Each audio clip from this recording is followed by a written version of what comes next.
Hello, welcome back. आज का हमारा टॉपिक है प्रॉफिट एंड लॉस टाइप 9। तो इसमें हम देखेंगे कुछ चीज़ें बहुत इंपॉर्टेंट है इस ट्रिक को लगाने के लिए। वैसे तो आप विदाउट ट्रिक भी ट्रेडिशनल वे में इस सवाल को कर सकते हैं, 1-1.5 मिनट में आसानी से सवाल आ जाएगा। कोई इतना मुश्किल सवाल नहीं है, बहुत आसान सवाल है। लेकिन अगर ट्रिक का इस्तेमाल करेंगे तो आप 50 टू 70-80% तक का टाइम भी बचा सकते हैं और होपफुली 5 से 10 सेकेंड में आप इसको आंसर कर सकते हैं। तो देखिए शर्त क्या है इस तरह के सवालों में, कब हम इसको ट्रिक को लगाएंगे। जब विक्रय मूल्य दोनों वस्तुओं के समान हो और क्रय मूल्यों का योग भी दिया हो।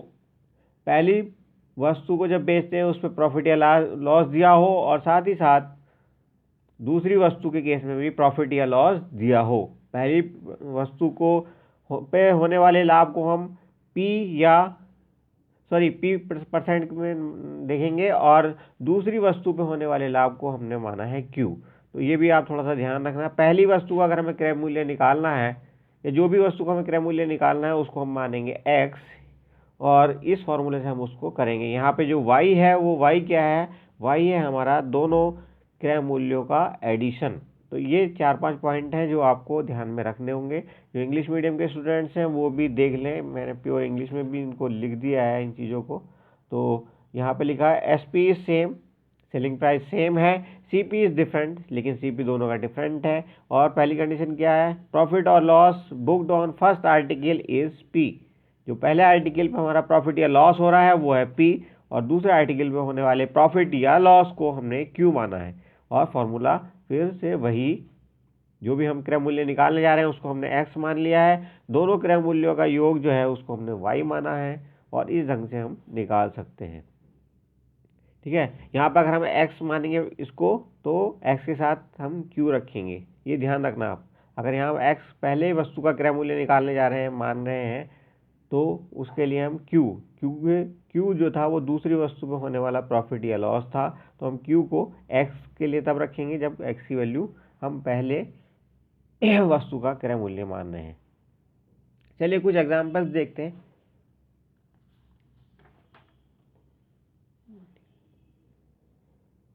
ये है हमारा एग्जाम्पल नंबर 1। अनिल ने एक घोड़ा और एक गाय को समान विक्रय मूल्य पर बेचा और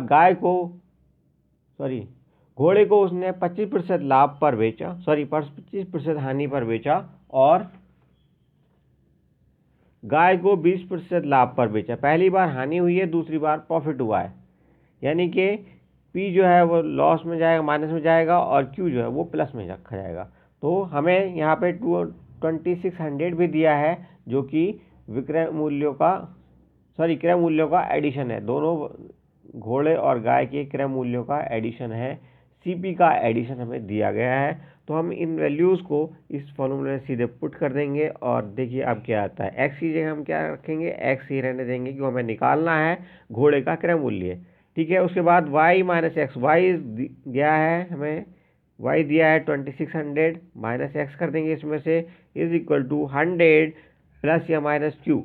क्यू हमारा प्लस में ही रहेगा तो प्लस कर दिया हमने 20 अपॉन 100 माइनस 25।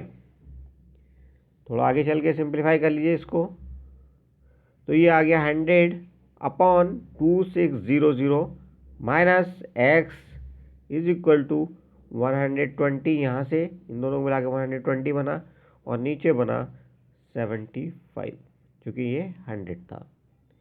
तो अब इसको कट कर दीजिए, 15 के टेबल में दोनों आते हैं, 15 5 ज़ा 75, 15 8 ज़ा 120। अब इसको थोड़ा सा और देखिए, आगे लेकर चलते हैं। X upon 2600 minus x is equal to 8/5 और सिंप्लीफाई कर लीजिए आगे ले जा करके, तो ये हो जाएगा आपका 8 को इधर ले जाएंगे, 5 को इधर, 5x is equal to 2600 into 8 minus 8x। अब और आगे बढ़िए थोड़ा सा, तो ये हमारा 8x इधर चला जाएगा, 8 और 5 13x is equal to 2600 into 8 13 से ये कट जाएगा, 200 इंटू 8, तो ये आ जाएगा 2 8 जा 16 और उसके बाद 2 0, ये 1600 रुपीज़ हमारा आंसर आ गया, जो कि हमारा घोड़े का क्रय मूल्य है। तो ये एक एग्जाम्पल था। एक दो एग्जाम्पल हम और देख लेते हैं ताकि आपको कॉन्सेप्ट की क्लैरिटी हो जाए।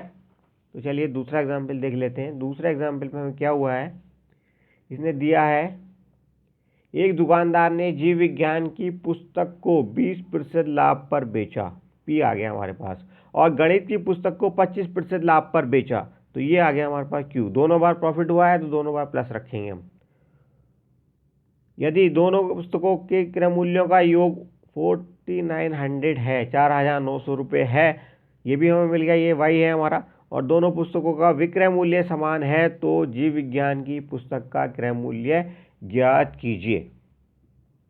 सिंपल सवाल है, कोई दिक्कत नहीं है, आप सीधे वैल्यूज पुट कर दीजिए। वैल्यूज हमें गिवन है, पी की वैल्यू है 20%, क्यू की वैल्यू 25%, वाई की वैल्यू है 4900, तो जीव विज्ञान की पुस्तक का मूल्य हमने मान लिया एक्स, और अब इसकी वैल्यूज़ को, इन सब की वैल्यूज़ को हमने इस इक्वेशन में रख दिया।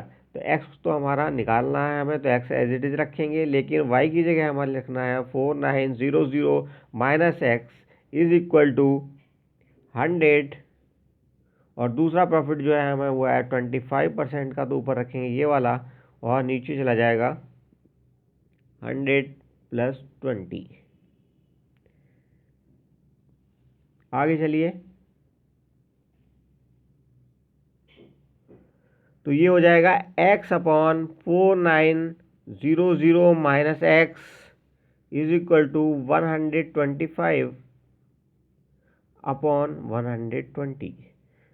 अब की बार 5 से कट हो जाएगा, ये 24 आ जाएगा, यहाँ पे 25 आ जाएगा, बाकी और कुछ कटेगा नहीं। तो हम इसको आगे ले चलते हैं सवाल को थोड़ा सा, और ये हो जाएगा 24x is equal to 4900 into 25 minus 25x। ठीक है, अब और आगे चलिए थोड़ा सवाल में। देखिए यहाँ पे हम ये देख रहे हैं कि 25x, अगर हम इसको 24x के पास लेके जाएंगे तो ये जो है 49x में बदल जाएगा। तो चलिए ऐसा कर लेते हैं, 49x इज इक्वल टू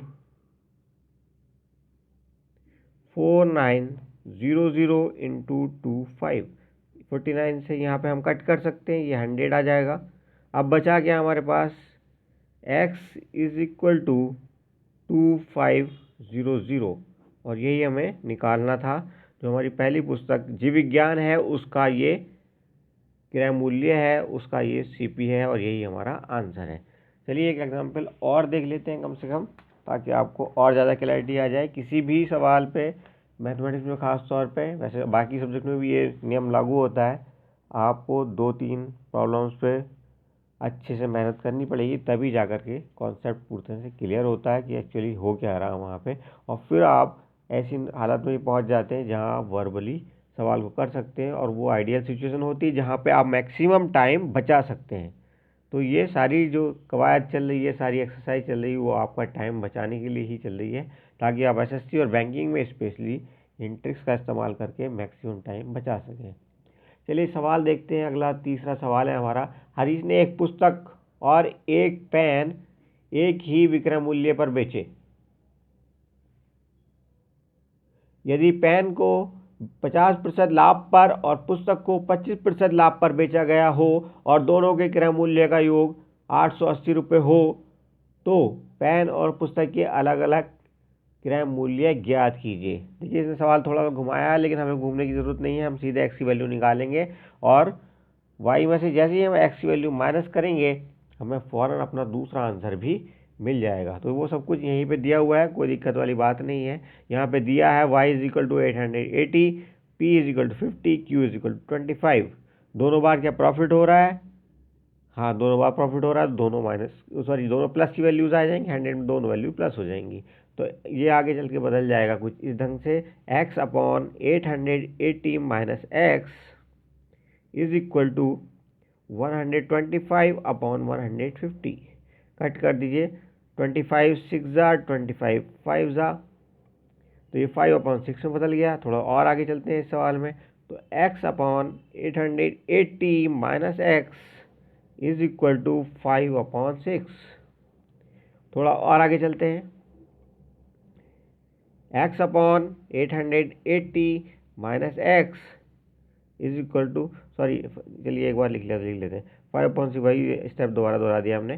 तो इसको आप मल्टीप्लाई करके सीधे लिख दीजिए, 6x is equal to 880 into 6 minus, sorry 5 into 5 minus 5x। अब इस 5x को इधर ले जाएंगे आप, तो आगे जा कर के ये हो जाएगा हमारा 5x और 6x 11x is equal to 880 into 5। अब 11 से यहाँ कट कर दीजिए, 1 ज़ा और ये गया 8 ज़ा, तो 80 में बदल गए यहाँ पे। अब आप देखते हैं कि x is equal to 80 into 5, 8 5 ज़ा 40, इट मीन्स 400 हमारा CP आ गया। किसके लिए आया ये CP? पहला CP हमारा निकल आया है। पहला CP हमने किसके लिए निकाला है? एक किताब के लिए, पुस्तक के लिए निकाला है। अब हमें y माइनस एक्स से दूसरी वैल्यू भी मिल जाएगी। y क्या है हमारा?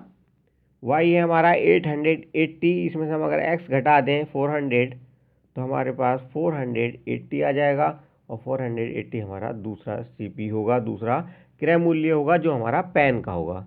तो ये आ गए हमारे दोनों आंसर जो इसने हमसे पूछे थे सवाल ने।